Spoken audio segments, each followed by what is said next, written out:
Good afternoon, everybody. Welcome to the latest edition of the Stephen A. Smith Show, coming at you as I love to do every weekday over the airwaves of ESPN Radio. That's 98.7 FM New York City. That's 710 ESPN LA. And, of course, nationwide over the airwaves of ESPN Radio. Sirius XM style, Channel 80. Number to call up, as always, is 866-729-ESPN. That's 866-729-3776. Got a lot of stuff coming your way today. Got a lot of stuff to get into. Going to talk a little NFL action, particularly since an NFL Hall of Fame game that took place last night that shouldn't have taken place last night as far as I'm concerned. We'll discuss whether or not it should exist. I've got an idea that I think will work personally to eliminate the Hall of Fame game and to really, really elevate the importance of the regular season, and also in the same process accord the fans the level of appreciation we so richly deserve. There's a lot of stuff to get into in regards to that. We'll certainly talk about it. I'm going to talk about Carmelo Anthony in New York City. I'm going to talk about a few things going on in the city of Los Angeles as well. But right now, obviously, the Kaepernick story has gotten old, but I'm going to tell you where it's fresh. The Miami Dolphins. Because you got a guy in Ryan Tannehill that's out. He's gotten hurt. They're talking about 6 to 8 weeks rest. Evidently, the ACL and the MCL sprain that he suffered last year that knocked him out for the last 4 games of the season, plus a playoff game in which the Dolphins lost 30-12 by getting shellacked by the Pittsburgh Steelers with Matt Moore as your backup quarterback.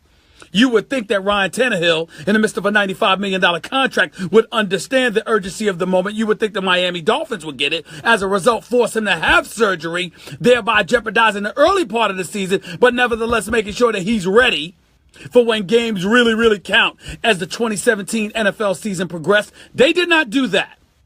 And because they did not do that, Ryan Tannehill, untouched yesterday, running away from Ndamukong Suh, goes down on the sideline, lays down for a considerable period of time, gets up, but is helped by trainers, ultimately taken into the locker room. They're talking about how there wasn't necessarily a tear, but in the same breath, he's going to be out for several weeks. He clearly will miss the start of the season.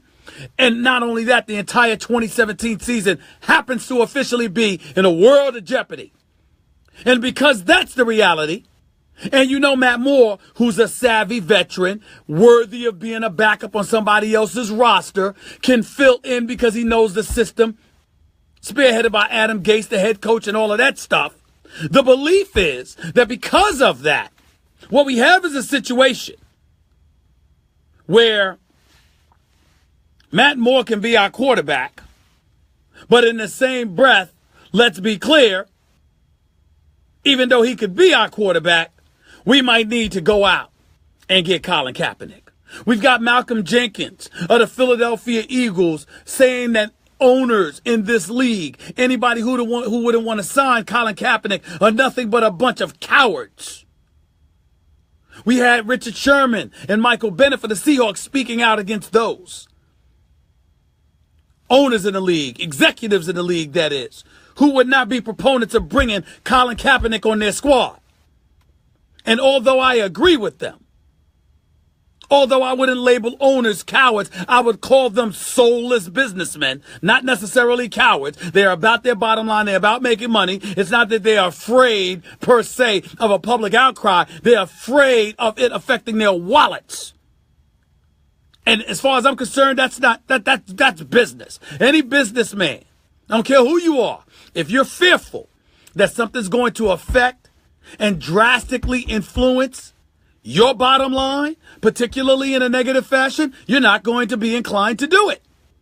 It's just that simple. There is no way around that. We can slice it any way we want to.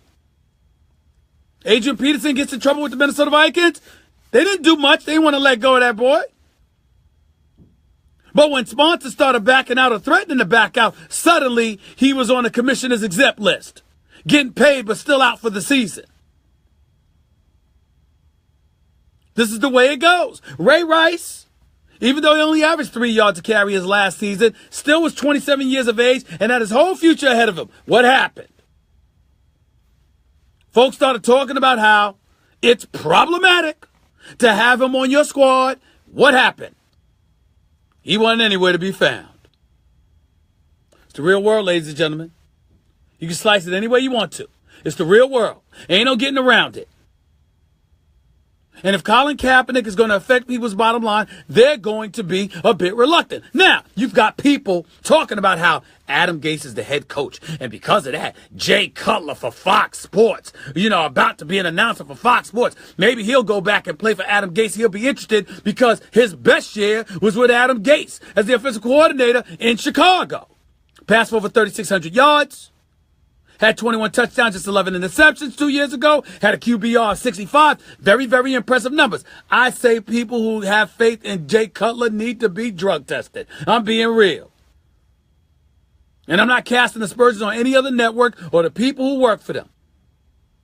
Yes, I work for ESPN. Damn it, I like A-Rod and Pete Rose on baseball. They were passionate about their sports regardless of their checkered past. They were passionate about the sport that they played in and loved, even if they stained it along the way. And them talking about the sport of baseball doesn't rub me the wrong way in any way. It's the one thing they should talk about, baseball. Because nobody would ever question their knowledge of baseball. And they were passionate about it. And they were elite on that level. When has Jay Cutler ever been passionate about football? When has Jay Cutler ever been elite in football? I mean, you want to talk about the very personification of America and what America is supposed to be all about, the land of second chances and beyond.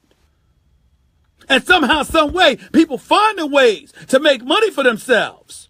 I mean, if this ain't one of the great examples of it, I don't know what is. What the hell has Jay Cutler done? Was average in Denver, was below average in Chicago, showed very little enthusiasm, may be the only quarterback in NFL history we saw who couldn't play in an NFC championship game just 40 minutes away from a Super Bowl. I know it's 60 minutes in a game, but damn it was about 40 minutes because he was in there for about 20. I'm talking about 40 minutes away from a Super Bowl appearance and couldn't backpedal in the pocket to throw passes to propel the Chicago Bears to a Super Bowl, but found a way to backpedal on a bicycle on the sideline. I mean, it may be the only quarterback in NFL history that ever did that. So anybody that comes to me talking about Jay Cutler, I don't blame them for being in an uproar about Colin Kaepernick, because Jay Cutler is no Colin Kaepernick.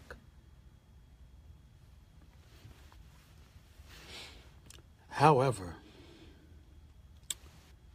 there is a flip side as it pertains to the specter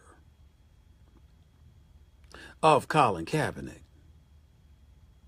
being in a Miami Dolphins uniform. And you know what that is, ladies and gentlemen? 34% of the population in the city of Miami and its outskirts who happen to be of Cuban descent. Got the 34% from my man Dan Levitard. He would know. Cuban. And if 34% of the Cuban populace, or 34% of the city of Miami is Cuban,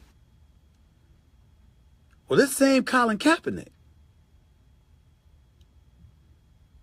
that kneeled for the national anthem, refused to stand, is also someone who wore a t-shirt in support of Fidel Castro, the former dictator for Cuba. Now, I'm no expert on this subject. And I'm not about to spew and pontificate like I'm some expert, but I believe all the things that I have heard and read and seen about Fidel Castro is that of a dictator who killed and tortured people, who a lot of Cubans absolutely positively despise. They view him as a murderer, as a tyrant. I don't know this to be true, but I have heard a couple of Cubans in my lifetime call him their Adolf Hitler. That's what they've said about Fidel Castro. If you're Colin Kaepernick and you wore that t-shirt, they won't forget that. If you're Stephen Ross of the Miami Dolphins, the owner, as socially conscious as he is, in his quest to bring equality to our nation in ways that a lot of people don't know about this guy, you have to take that into consideration too.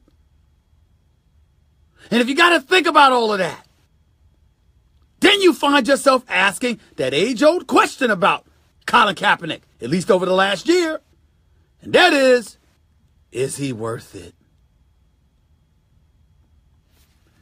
There's something else that I found absolutely positively reprehensible that involves Colin Kaepernick, that makes him even less attractive than he was yesterday.